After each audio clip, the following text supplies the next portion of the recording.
So we're over there, we're all climbing on these hillsides where they pile up all the material. And some of the guys were rolling material down, and I saw one that looked like a clam, and I said, you know what, I'm just going to take this one because it looks like a clam. It actually was a fossilized clam. Wow. When I got it home, so I polished one side of it, and you can kind of see the crystals that are buried, and I left the other side solid. But that was probably one of my favorite trips because of that one fossil that I did not expect to see. One of the other favorite ones was like Kathy and I went down to Oregon for Oregon's powwow. Prineville. Yeah, but it was their powwow down there for their rock club.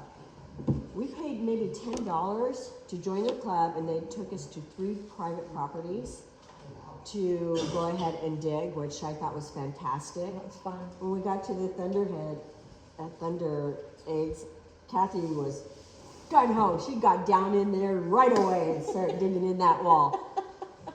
I watched her dig on this one Thunder Egg for the longest time, and I walked around on the top where they dumped everything and found 3 nice ones. And I was still waiting for Kathy to get that one. But that was a lot of fun too. So anything can happen in any of these rock hunting trips. They're always fun. So if you have kids, bring them because they get excited, and their excitement actually gets us even more involved in it. And it's so much fun to find a hunting hole and let the kids get in it. The joy on their face when they find something special that they dug up is priceless for us parents. So bring them.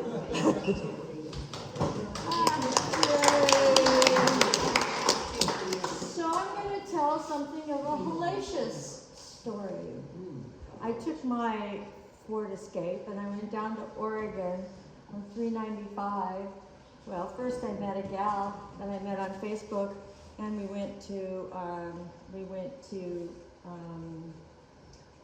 dig for petrified wood.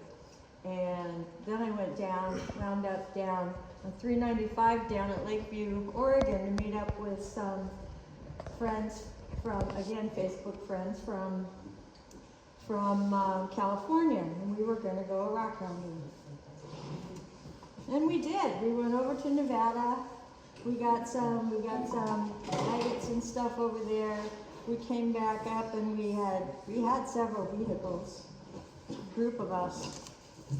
And so I rode with Garrett, and so did Chris, in his big 350 4-wheel drive, totally raised macho pickup, which had, by the time we were done, most of a ton of rock in the back of it. And we were headed up to Jamie Lant's fire opal mine west of Lakeview. We had already been to Frank Newman's for obsidian, and then we went up to the fire opal mine. Headed down the fire opal, we dug really well there, got some really cool color, nice little fire opals. Coming down, Derek's truck threw a rod. We had very little steering. You had to keep the speed down. It was a decent mountain road getting down the hill, but we went around this one corner and right over the edge. He took out this monster tree with his left front bumper, and we managed to keep it upright with no injuries. Had to call Frank Newman to come and get us. We called a big flatbed tow truck. That was fun. Took the rest of the day. Got back down. And the next day, we're headed up to Spectrum, Sunstone Mine. Follow along the lake, Goose Lake in there. We stopped in a road cut, found some rhyolite, really cool stuff. Purple and green. Spectrum. My left rear tire, a big old slash on the inside of it, and stupid rocks in the road. Blew it. Had to pull over, put the donut on. That took an hour to figure out.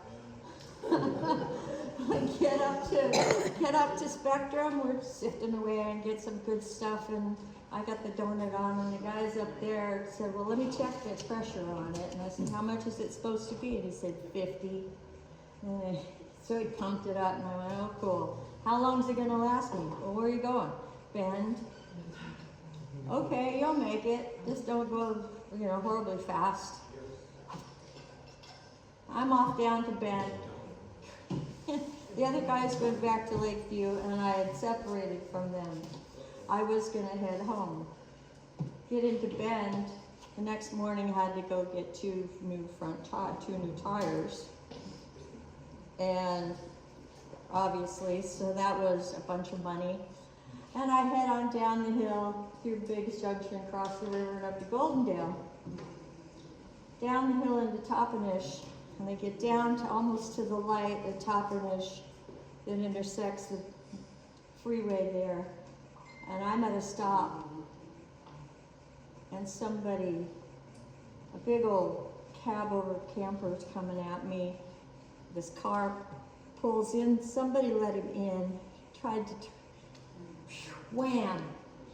And I am totaled over in the ditch. So that was my trip.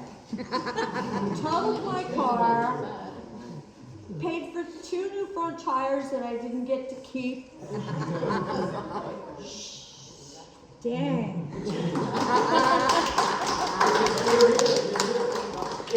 But I'm alive, God help me. Whoa. Alright, anybody else? I'm going to tell you a story about Charles Cabot. He went in, was working on this one site up in Greenwater, and you had to kind of climb up a hill that's pretty steep and everything, and you got to move these boulders and look in between it to get the agate out. And we started moving one of them and trying to get out some agate. They noticed that this boulder started moving a little bit. Oops. And before you know it's moving faster. He's trying to stop it and everything, and going down the whole hillside and everything. Guess where he parked his rig? Right at the very bottom. Right at the very bottom. Totaled out his front end. So just wise, if you're working above, don't park down below. Okay. Anybody else? You have any more stories? Rockhound? Story? No. I got one. Okay. This is when I was young and dumb. Young and dumb. My friend Paul and I were exploring the area in Southern California, what was called the Tumco mine. It was an old copper mine, and back in that time, the Colorado was big enough for Spanish ships to come up and use it as a port. So there's a couple neat things you could find there. There was what they called African agates, which was the ballast stones that they had there, but there was also mine shafts. And these didn't go in horizontally, they went in vertically. And so we saw what we thought was some turquoise.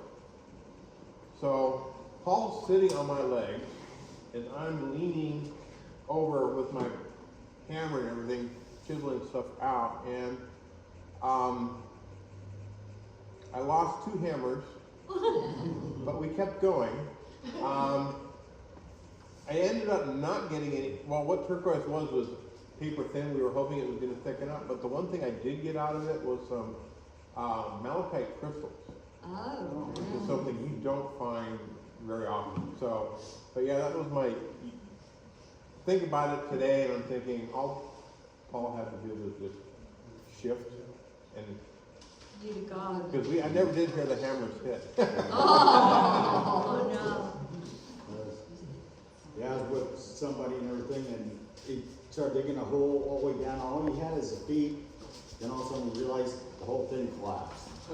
But the one thing is his feet were out there, so he says, you grab a leg, I grab a leg, and pull it right out. He says, yeah, he couldn't move at all. Well, that's why I tell you, don't go into dig a hole that you can't get out of. Overburden. I got one other quick one. I went up digging for not to hold an agate, and I climbed this big cliff, and there was a small wedge about 10 inches wide. And I went along that, and I was reaching down, smacking with my hammer, taking out from the seed agate. And and all the rocks were just falling down on the side. And I figured, well, I'll go down later and pick up all these beautiful agate.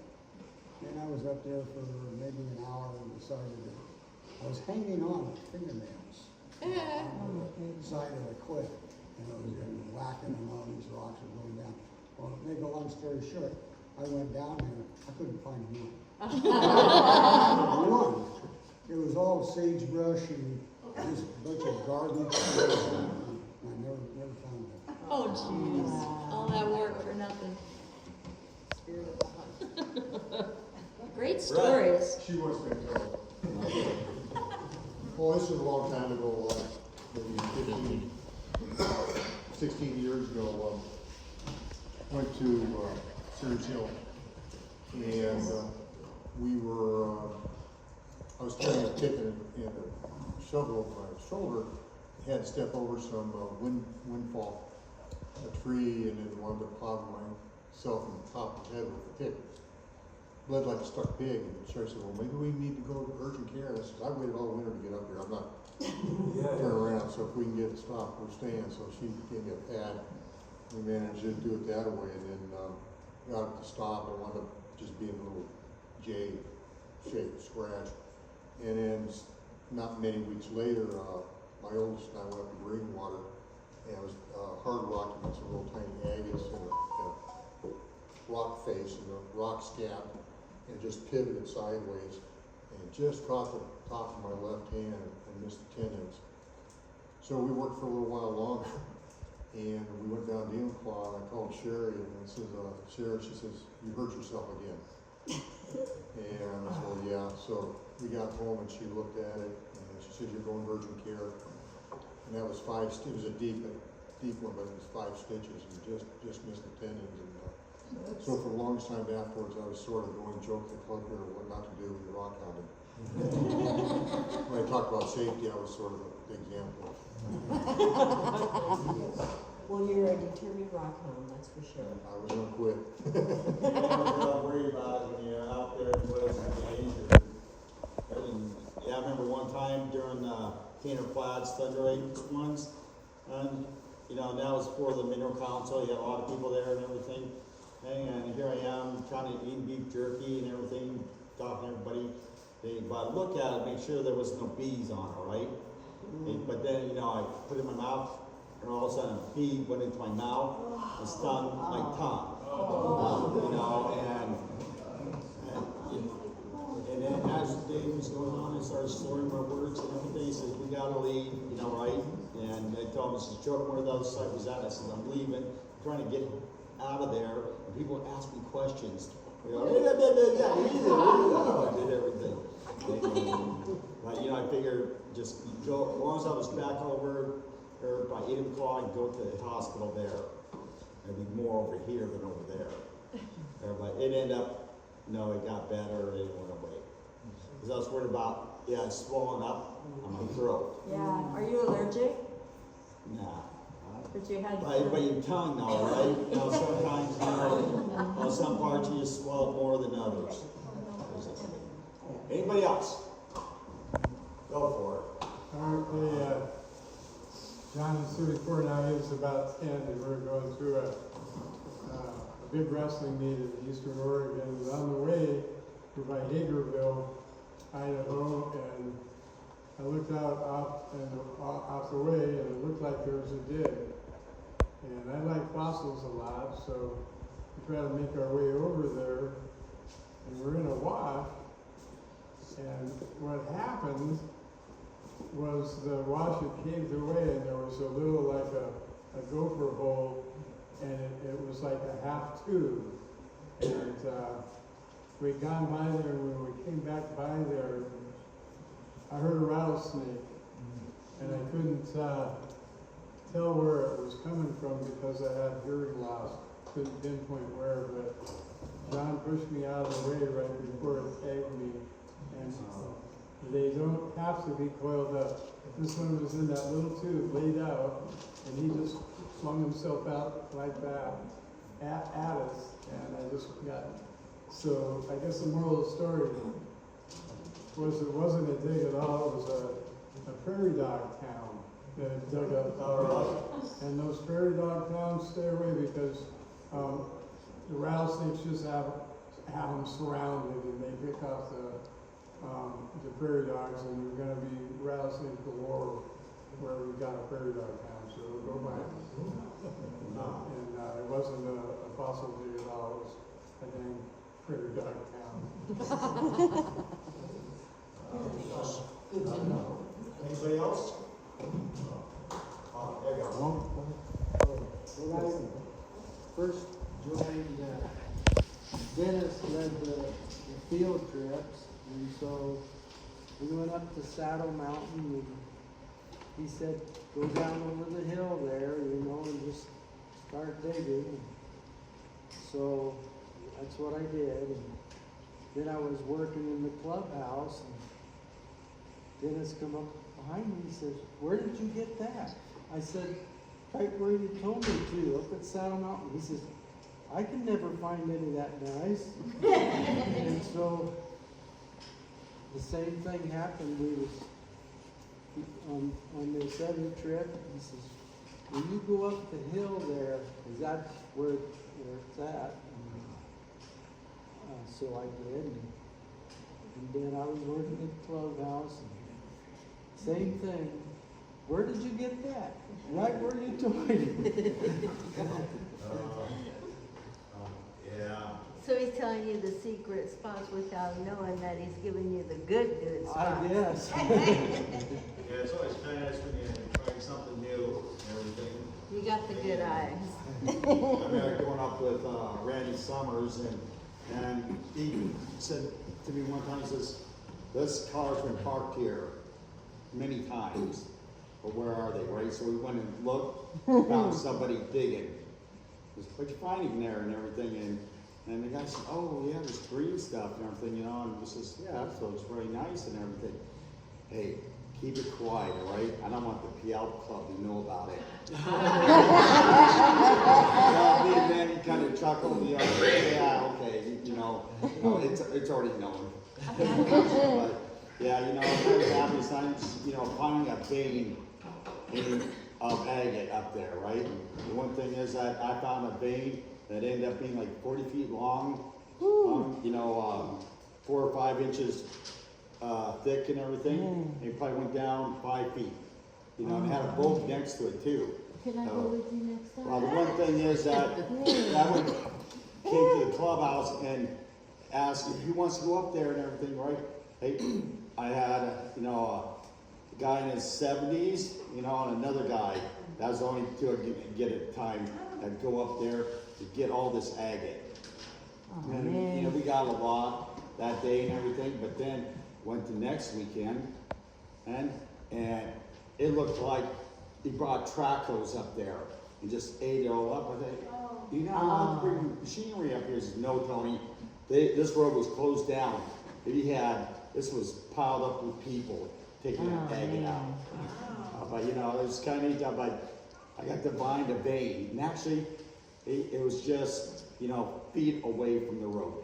Wow. It was a place where we've always gone to, we always looked around and everything, but just like one time you went there and you something looks different, so you kind of touch it and you find out there's an agate.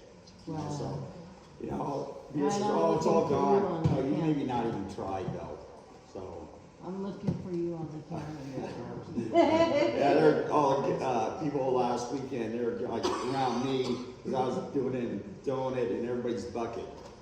And so, we're all done. Grab something to eat and everything, and something to drink, and chit chat.